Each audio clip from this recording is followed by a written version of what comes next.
2026ನೇ ವರ್ಷದ ಮೊದಲ ಸಂಕಷ್ಟಹರ ಚತುರ್ಥಿಯು ಜನವರಿ ತಿಂಗಳ 6ನೇ ತಾರೀಕು ಮಂಗಳವಾರದಂದು ಬಂದಿದೆ.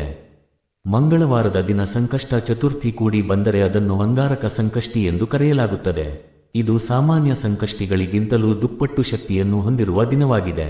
ಈ ದಿನ ಗಣೇಶನ ಪೂಜೆ ಮಾಡಿಕೊಳ್ಳುವುದರಿಂದ ದಾಂಪತ್ಯ ಸಮಸ್ಯೆಗಳು, ಹಣಕಾಸಿನ ತೊಂದರೆಗಳು, ಶತ್ರುಬಾಧೆಗಳು, ಆರೋಗ್ಯದ ಸಮಸ್ಯೆಗಳು ಹಾಗೂ ವಿದ್ಯೆ ಮತ್ತು ಉದ್ಯೋಗದಲ್ಲಿರುವ ಅಡೆತಡೆಗಳು ಬಹುಬೇಗನೆ ದೂರವಾಗುತ್ತವೆ. ಈ ಸಂಕಷ್ಟಿಯ ಸಮಯವು ಜನವರಿ 6ನೇ ತಾರೀಕು ಮಂಗಳವಾರ ಬೆಳಿಗ್ಗೆ 8:01 ಪ್ರಾರಂಭವಾಗಿ ಜನವರಿ 7ನೇ ತಾರೀಕು ಬುಧವಾರ ಬೆಳಿಗ್ಗೆ 6:52 ಇರುತ್ತದೆ. ಜನವರಿ 6ನೇ ತಾರೀಕು ಮಂಗಳವಾರ ರಾತ್ರಿ ಚಂದ್ರೋದಯದ ಸಮಯ 9:15 ಈ ದಿನ ಉಪವಾಸದೊಂದಿಗೆ ಸಂಕಷ್ಟಿಯನ್ನು ಆಚರಿಸಿದರೆ 21 ಸಂಕಷ್ಟಿಗಳನ್ನು ಆಚರಿಸಿದ ಪುಣ್ಯಫಲ ಲಭಿಸುತ್ತದೆ. ಯಾರು ಈ ಅಂಗಾರಕ ಸಂಕಷ್ಟಿಯನ್ನು ಭಕ್ತಿಯಿಂದ ಆಚರಿಸುತ್ತಾರೋ ಅವರಿಗೆ ಭೂಮಿ ಅಥವಾ ಆಸ್ತಿಗೆ ಸಂಬಂಧಿಸಿದ ವಿಚಾರಗಳಲ್ಲಿ ಹಾಗೂ ಕೋರ್ಟ್ ಕೇಸುಗಳಲ್ಲಿ ಜಯ ಸಿಗುತ್ತದೆ. ಮದುವೆ ವಿಳಂಬವಾಗುತ್ತಿದ್ದರೆ ಅತಿ ಸಮೀಪದಲ್ಲೇ ಮದುವೆ ಭಾಗ್ಯ ಕೂಡಿಬರುತ್ತದೆ. ಸಾಲದ ಬಾಧೆ ಹೆಚ್ಚಾಗಿದ್ದರೆ ಅದನ್ನು ತೀರಿಸಲು ಗಣೇಶನ ಅನುಗ್ರಹ ಲಭಿಸುತ್ತದೆ. ಪೂಜೆಯ ವಿಧಿ ವಿಧಾನಗಳನ್ನು ಗಮನಿಸುವುದಾದರೆ ಈ ದಿನ ದೇವರ ಕೋಣೆಯಲ್ಲಿ ಒಂದು ಮಣೆಯ ಮೇಲೆ ಅರಿಶಿನ, ಗಂಧ ಮತ್ತು ಕುಂಕುಮವನ್ನು ಹಚ್ಚಿ ಅಷ್ಟದಳದ ಚಿಕ್ಕ ರಂಗೋಲಿಯನ್ನು ಬರೆಯಬೇಕು. ರಂಗೋಲಿಯ ಮಧ್ಯಭಾಗದಲ್ಲಿ ಅಕ್ಕಿ ಹಿಟ್ಟಿನಿಂದ ಸ್ವಸ್ತಿಕ್ ಗುರುತನ್ನು ಬರೆದುಕೊಳ್ಳಬೇಕು.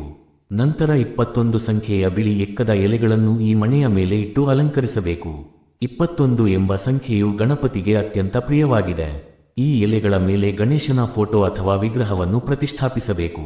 ಮನೆಯಲ್ಲಿ ಶ್ವೇತಾರ್ಕ ಗಣೇಶನ ಮೂರ್ತಿ ಇದ್ದರೆ ಅದನ್ನು ತಪ್ಪದೇ ಪೂಜೆಯಲ್ಲಿ ಇರಿಸಬೇಕು.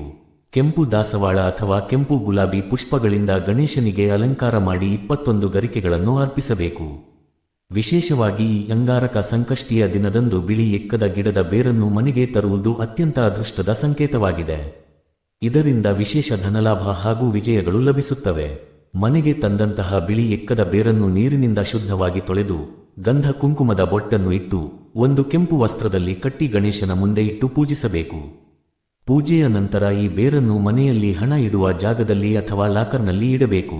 ಇದರಿಂದ ಆ ಮನೆಯಲ್ಲಿ ಮಾಡುವ ಯಾವುದೇ ಕೆಲಸಗಳು ನಷ್ಟವನ್ನು ಕಾಣುವುದಿಲ್ಲ ಮತ್ತು ಕಾರ್ಯಸಿದ್ಧಿಯಾಗುತ್ತದೆ.